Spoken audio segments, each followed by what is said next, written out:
Hello friends, Alok Ranjan trader channel में आपका स्वागत है। तो फ्रेंड्स, ये वीडियो मैंने बनाया इसके लिए मैं आपको गाइडेंस देना चाहता हूँ। शेयर मार्केट में इन्वेस्ट करें कैसे, स्ट्रेटजी क्या होनी चाहिए, किस तरीके से इन्वेस्ट करें। तो फ्रेंड, अगर आप first time share market invest कर रहे हैं, वैसे तो मुझे लगता है बहुत कम ही ऐसे लोग होंगे, लेकिन बहुत से लोगों ने पैसे जलाए, हाथ जलाया होगा, पैसे उनके डूबे होंगे। बट कोई बात नहीं, अभी भी लेट नहीं हुआ है। पहली बात तो जो लोग डर गए हैं वो थोड़ा सा सावधानी के साथ करें। तो फर्स्ट टाइम अगर आप इन्वेस्ट कर रहे हैं तो सबसे पहले मैं आपको प्रेफर करूँगा कि म्यूचुअल फंड के थ्रू इन्वेस्ट करें, तो उससे आपके लॉसेस कम होंगे। तो लॉसेस कम होंगे तो आपको चीज़ें समझ में आएंगी। पहली बात, अच्छे म्यूचुअल फंड में इन्वेस्ट करने के लिए देखिए कौन से अच्छे म्यूचुअल फंड मैनेजर है। मैनेजर को ट्रैक करिए, उसको क्या बाई कर रहा है, क्या सेल।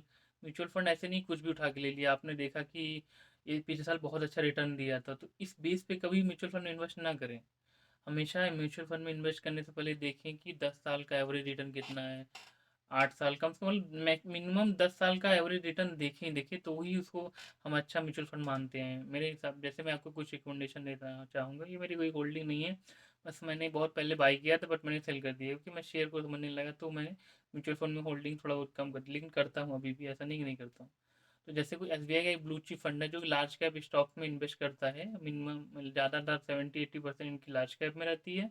मिड कैप में शायद 5 to 7-8%, फिर वो सबसे कम स्मॉल कैप में या फिर ना के बराबर होती है। वैसे ब्लू चिप नाम है, तो बी सेबी का कुछ रूल्स आया था कि नाम जैसा रहेगा उसी हिसाब से कंपनी में आपको इन्वेस्टमेंट करना पड़ेगा। अगर आपका नाम ब्लू चिप फंड है तो नॉर्मली आपको ब्लू चिप फंड में ही करना पड़ेगा। तो इसलिए इस रूल के आने के बाद सबने उसी को फॉलो करना है। रूल नाम जैसा हो गया तो नाम चेंज करना पड़ेगा।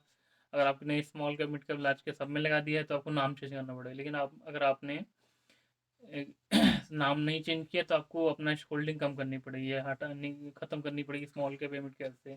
तो ब्लू चिप फंड में इसके मैनेजर का नाम तो मुझे याद नहीं है, बट बहुत एस बी आई का इनका बहुत अच्छा पोर्टफोलियो है।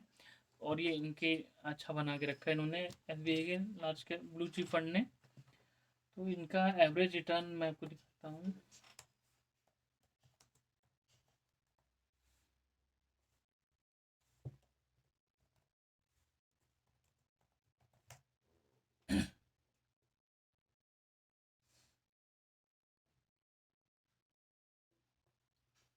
और एक चीज़ और ध्यान रखिएगा, अगर आप इन्वेस्ट कर रहे हैं जैसे एसबीआई के लार्ज का फंड में, सॉरी ब्लू चिप फंड में, इसमें भी रेगुलर प्लान होते हैं, डायरेक्ट प्लान होते हैं। तो रेगुलर प्लान क्या होता है, उसे जो फंड मैनेजर होते हैं उसे मैनेज करते रहते हैं, चेंज करते रहते हैं।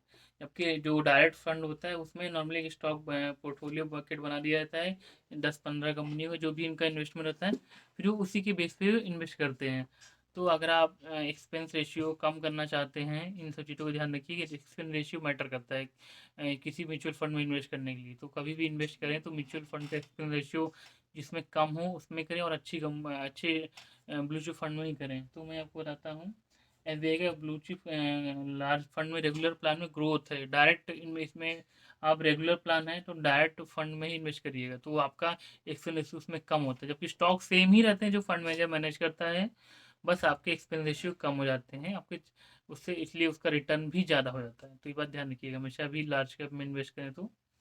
मैं आपको दिखाता हूँ इसका रिटर्न कैसा रहा है। अगर मैं इसका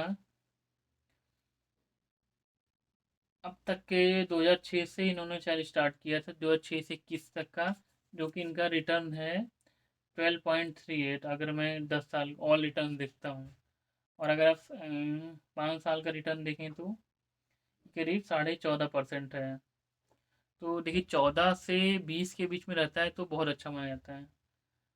तो इसलिए मैं इसे इतना रिटर्न बहुत सही कहूँगा कि मतलब ये अच्छा रिटर्न है, बहुत बुरा नहीं है। क्योंकि लॉन्ग टर्म में आपकी बहुत, अगर कोई 10 से ऊपर दे रहा है बहुत अच्छा रिटर्न दे रहा है, वो उसे ख़राब नहीं कहूँगा। आपको भले कम लग रहा होगा, लेकिन जब लॉन्ग टर्म होल्डिंग जाती है तो बहुत ही अच्छा रिटर्न माना जाता है। जैसे कि अगर मैं देख पा रहा हूँ तो इनकी एनएवी 2006 में करीब, और एनएवी नहीं दिख रहा है मुझे, तो मैं नहीं बता पा रहा हूँ। हाँ देखिए, इन्होंने एनुअलाइज रिटर्न इन्होंने 10 साल का 16.72 दिया है। दो सेवन देखिए, और ये जब से स्टार्ट किए तब से इन्होंने 12.38 रिटर्न, 10 साल का रिटर्न बहुत अच्छा है इनका। तो अगर किसी ने 10 साल का रिटर्न 16.72 पे किया, मतलब कोई फंड मैनेजर 20 से ऊपर रखता है, बहुत अच्छा है। वॉरेन बफेट का भी 20 के आसपास ही है। तो लॉन्ग टर्म में होल्डिंग रिटर्न कम हो ही जाते हैं, चाहे कितना भी अच्छा फंड मैनेजर हो। तो ये बात का आप ध्यान ध्यान रखिएगा। एब्सोल्यूट रिटर्न तो देखिए इन्होंने क्या किया है, 10 साल का 369.75% एब्सोल्यूट रिटर्न। जबकि एनुलाइज के हिसाब से देखेंगे तो बहुत कम होता है, एनुलाइज में कम होता है, ये वो तो मानने वाली बात है।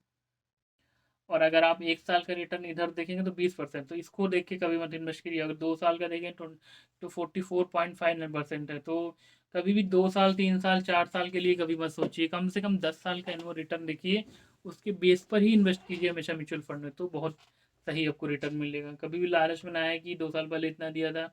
और कभी भी देखिए कि उन्होंने किस चीज़ में होल्डिंग की है। तो अगर मैं देख पा रहा हूँ एसबीआई ब्लू चिप फंड ने 98% इक्विटी में है, 2% इन्होंने अदर में कर रखा है। अदर में क्या है, इन्हें वारंट्स वगैरह भी दे रखे हैं एचडीएफसी बैंक का। तो वारंट्स दे रखा है, ये 2% इन्होंने अलग इन्वेस्ट किया है, जबकि इक्विटी में 98%। तो ये नाम से ही पता चलता है। ये मैंने गाइडेंस के लिए आपको समझाने के लिए बताया है, बाकी ऐसा कोई होल्डिंग नहीं है। तो देखिए इन्होंने स्टॉक्स में आपको ये सब देखिए, आप कभी भी आप म्यूचुअल फंड में इन्वेस्ट करेंगे, इन सब चीज़ों को ट्रैक करिए, दूसरों में कंपैरिजन। जब तक आप चीज़ों को कंपेयर नहीं चीज करेंगे, असली चीज़ें आपको समझ में नहीं आएंगी क्या चल रहा है। जैसे इनकी होल्डिंग्स में अगर सबसे ज़्यादा इन्होंने नंबर ऑफ स्टॉक्स कितने हैं, 58 है। और टॉप 5 स्टॉक वेट है 30% है, 10 स्टॉक का 46%। ये सब चीज़ें देखिए ताकि आपको समझ में आए। इनका देखिए मार्केट कैप बहुत है, 13,000 करोड़ का मार्केट कैप है इनका। तो इस इसलिए इन सब में इन्वेस्ट करने के फ़ायदा है। फर्स्ट टाइम इन्वेस्ट कर रहे हैं तो हमेशा म्यूचुअल फंड के थ्रू आए।